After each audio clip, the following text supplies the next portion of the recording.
Hi everyone, welcome back to another edition of the Velvet Lounge Life.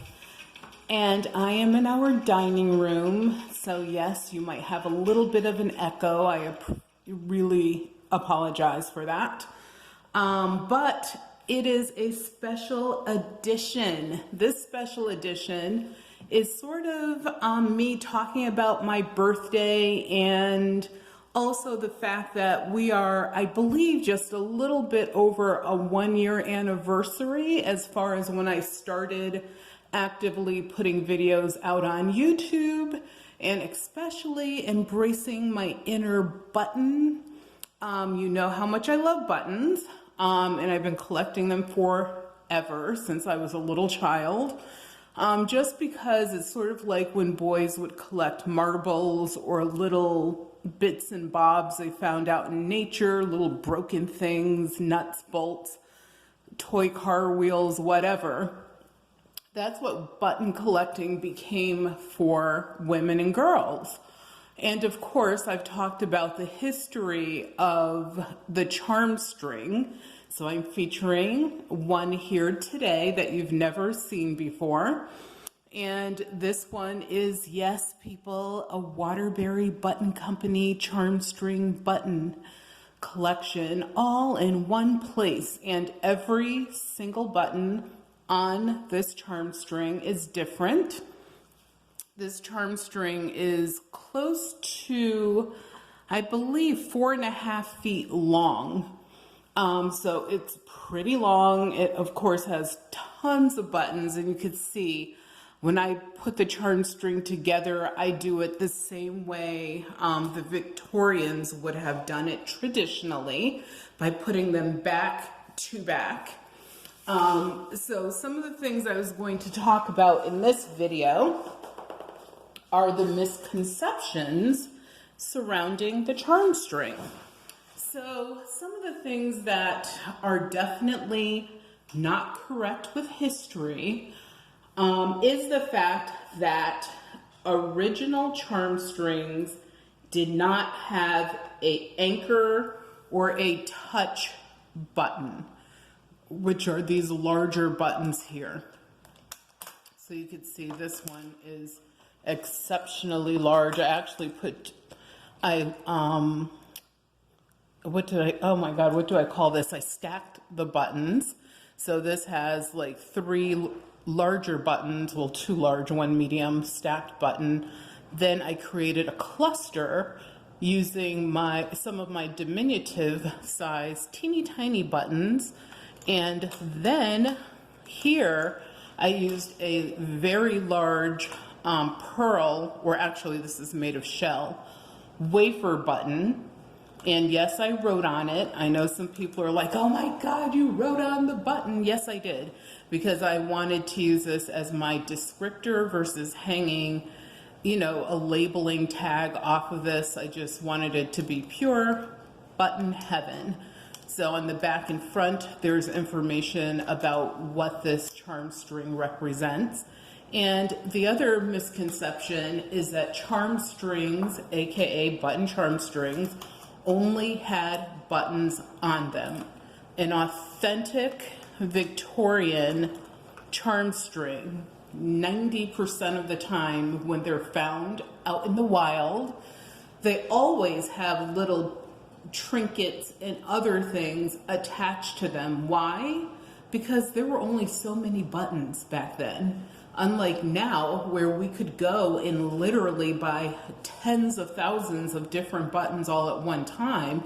Okay, you might pay a premium for them if you're looking for something decent, and you could actually get tens of thousands, if not hundreds of thousands of I would call them the less fancy buttons, versus using the word less desirable, because someone desires them.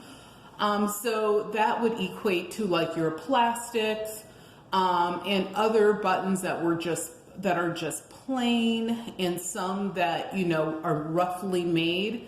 You could buy those by the ton right now. Just if you're shopping for buttons, you know all of the secret places to look. And I actually created a video about how to find very affordable, cool, fancy more expensive buttons, but at an affordable price. So I will hopefully remember to link that video to this video. But so that's a huge misconception, that these huge fancy buttons, they didn't even exist back then.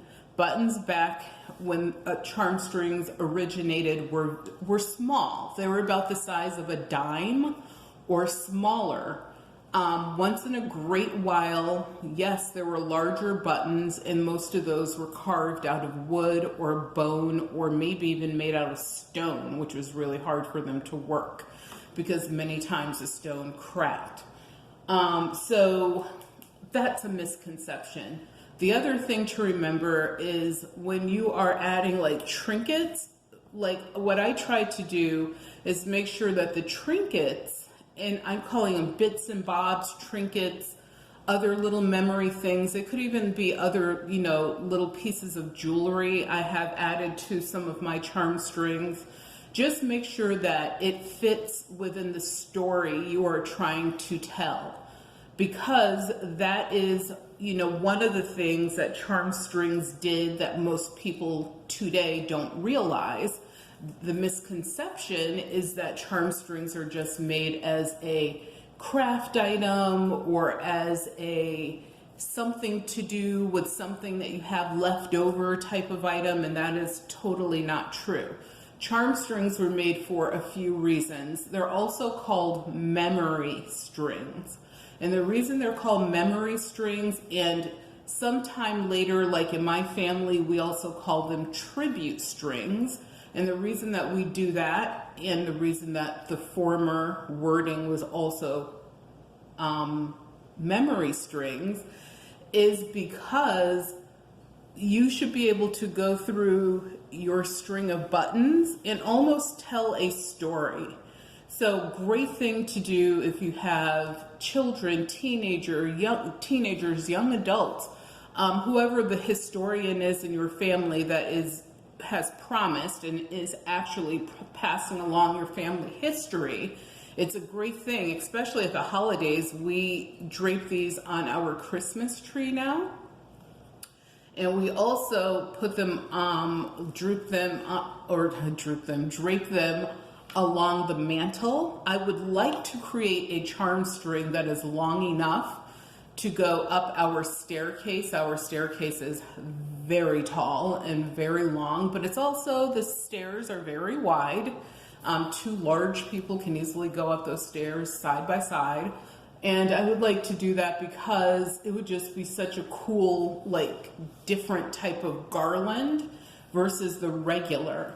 But the great thing about it is people see them and then they're like, wow, what are these? What is this? And why? They start asking questions, and you're able to sit there and do as they did in the Victorian era and previous to that, and tell them a story about, why this key is attached. I attach this key to this particular charm string as a sign of friendship, because one of you, my beautiful, awesome, amazing supporters and viewers, actually sent me a box with a bunch of buttons in it, as well as other bits and bobs, which was really, really amazingly awesome, because I was able to attach some of that to my charm strings. And on this one, I attached the key as a key of friendship, as if saying our doors are open to each other. So thank you so much. If you recognize this, then I will even tilt it so you can see it better, as well as the burn I have on my arm. Yes, you guys, I cut my finger, I burned my arm. I'm always getting hurt because I'm always doing crazy things. But yes, so thank you. Hopefully you recognize that. So those are just some of the things to remember when you're making a charm string. Large misconception is that charm strings had a theme. Charm strings, the original ones, never, ever, never had a theme. So this charm string has a theme. The theme is the Waterbury Button Company. Okay, that never would have happened unless, which is possible, these buttons originate from New England, in Waterbury, Connecticut, where the company still is today, and it's still open and has been since the middle, I think it's actually like the 1830s, 1837, I believe. I did a video on their history. Hopefully I'm going to actually, and this is going to be such a feat for me to do, so please don't hold me to the fire on it. But with all the things I have going on, at some point I would really like to take all of my Waterbury Button Company button videos and add a brand new playlist so that you can just go to that one playlist as a reference for all things Waterbury Button Company. I will still keep the large playlist that I have, which has maybe 35, 40 videos regarding buttons in general, and hundreds, if not thousands, of descriptions of buttons, and things like that, so that these are two really good reference points for you, and hopefully you can share them with other people. And please remember to subscribe to this channel for the brand new content that's coming up. So anyway, as you know, as I stated, this has a theme. So the only way that this would have maybe have been doable as a theme back when, you know, creating Charmstrings was something that was done on a regular basis, would have been because the person lived near the Waterbury Button Company factory and had a relative, or probably multiple relatives, that worked at the factory. So that way, this person, and I'm always thinking of it as this little girl for some reason, that probably, you know, they're not the most well-to-do family, but they love each other deeply. Like, I have this romanticized view of what I think these people could be and who they could have been. And forgive the phone ringing in the background, did not expect that. But anyway, that would be the one way that possibly there could be a theme. And, you know, there's other button companies that were in, especially Connecticut, such as Scoville. It's possible someone could have worked there, lived near that factory, and ended up with a bunch of their buttons. That is how, actually, I was able to buy a couple collections of buttons from people who had family that worked for that factory, well, for the Waterbury Button Company factory for many decades. They had several family members that, you know, worked there going back to the early 1900s. And someone else that worked there, they started working there, I believe it was in the 1960s. So I ended up with a lot of rare, one-of-a-kind, and fashion buttons and couture buttons. So, you know, it's still possible to find a gem, a treasure, a trove of buttons out there. It is not easy. I will preface it with that, because a lot of people create videos to make it seem as if, oh, look, it's so easy. No, it's not. It is not easy to get the good stuff unless you're willing to really overpay for it. Have you seen the bidding on buttons lately? It is outrageous.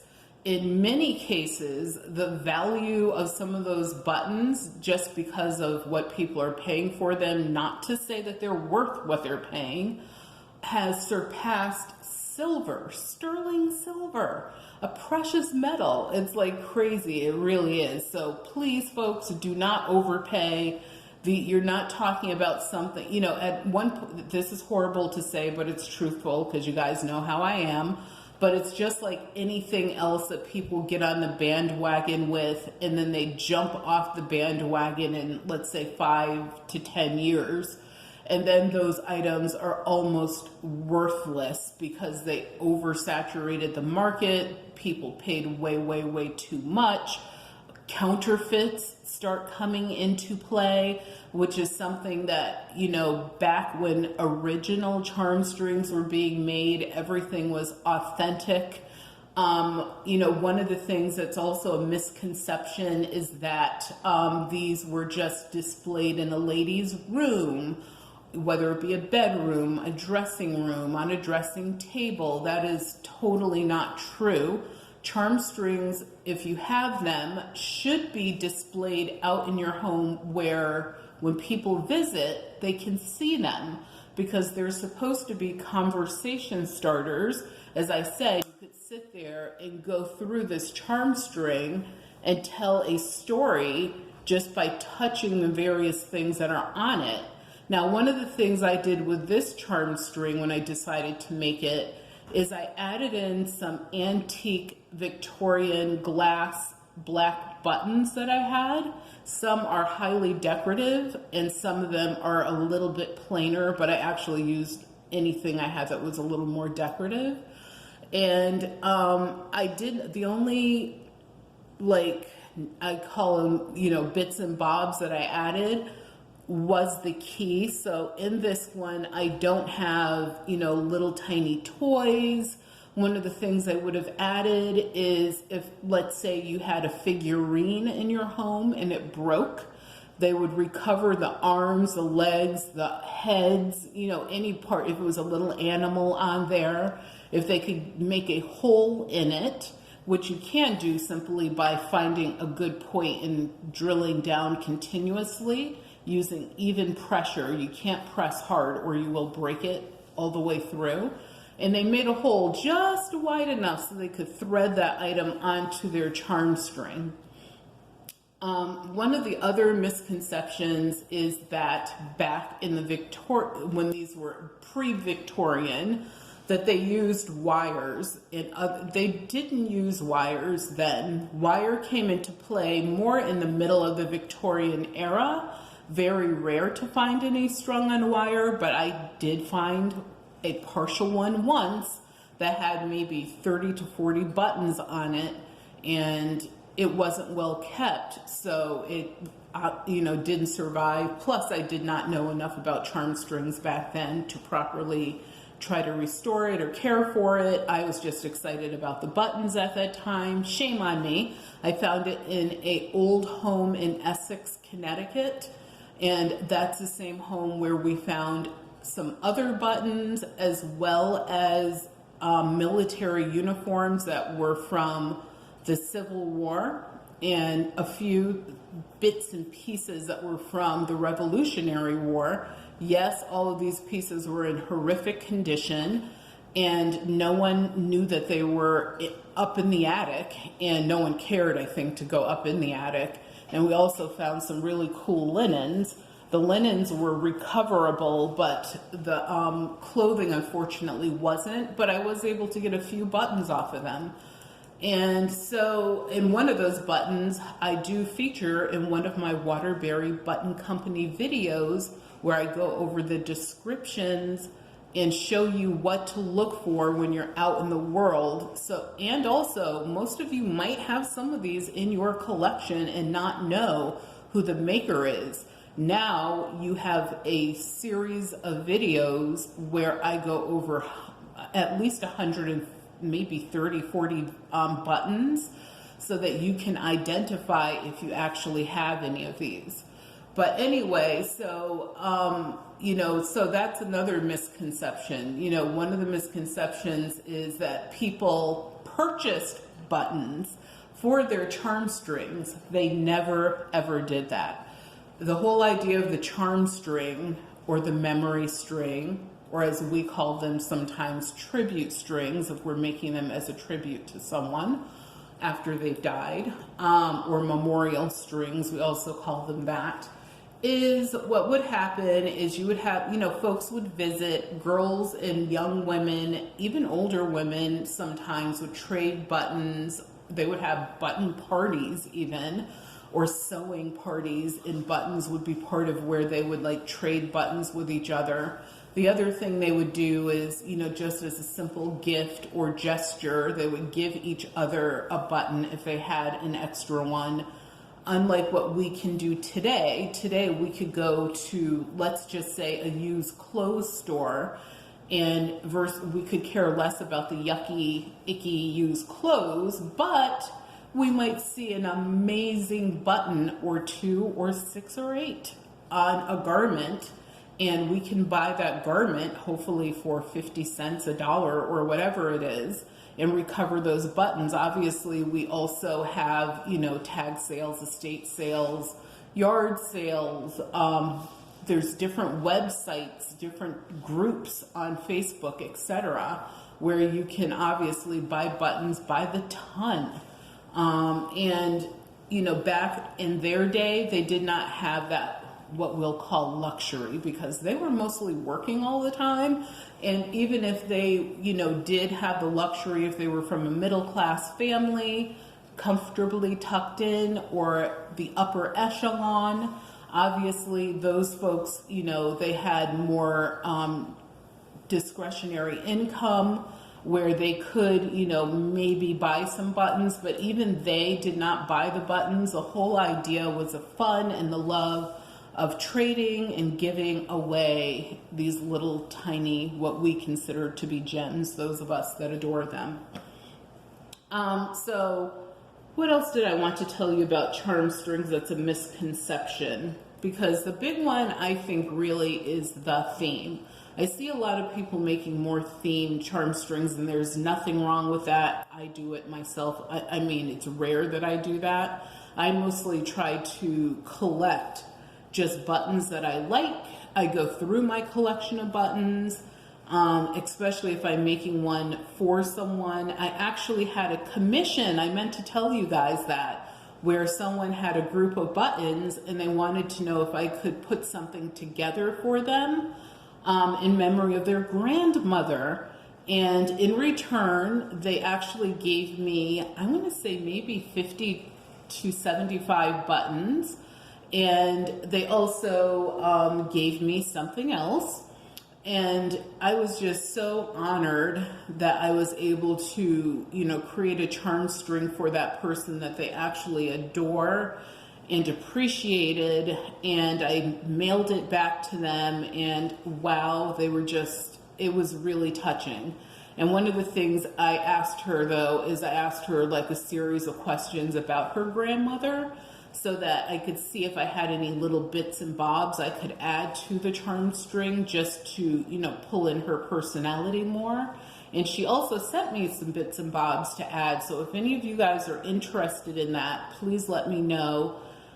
First of all, let me know in the comments down below, and then I will send you or tell you how to get in contact with me. But anyway, so, you know, there's other misconceptions about charm strings, such as why they were made. And some, you know, some of those misconceptions, of course, are very sexist, such as the one I told you about becoming an old maid if you hit 1,000 buttons. Most charm strings never hit 1,000 buttons. As a matter of fact, most of them are less than 100. In some cases, it's rare to find any that are over a couple hundred buttons. Why? For many reasons. They lost interest. Maybe they finally did get married or engaged. So, of course, another reason to lose interest.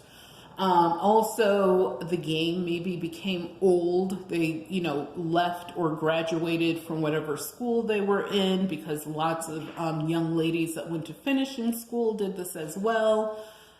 They just became lost in transition somehow, maybe in a move.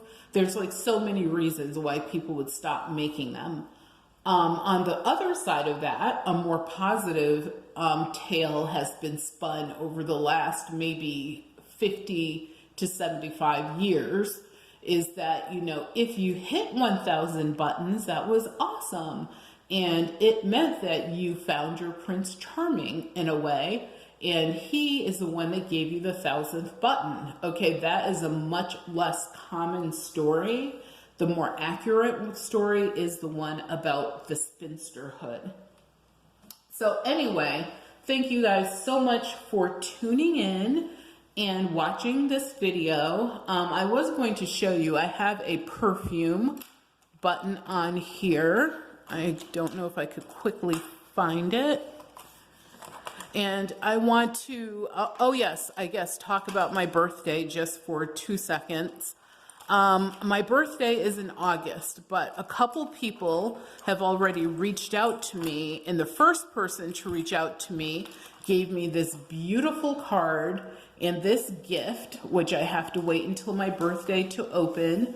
That is from my mother from some years ago because my mother could be incredibly funny. I miss her humor. But if, there are people asking me if they could send me things, this and that, don't feel obligated. But if you do want to send me something, then my contact information is on the About tab of this YouTube channel. And also in the description, you can just let me know and I can make sure that you get that information. And right here, this is my only Waterbury Button Company perfume button that I have is this one. As far as anyone knows, it's the only one that they made. And what you would do is, this is made of cloth fiber, velvet, like they use different things, but it was usually made of a cotton like this is, or a velvet. And what they would do in velvet is authentic velvet comes from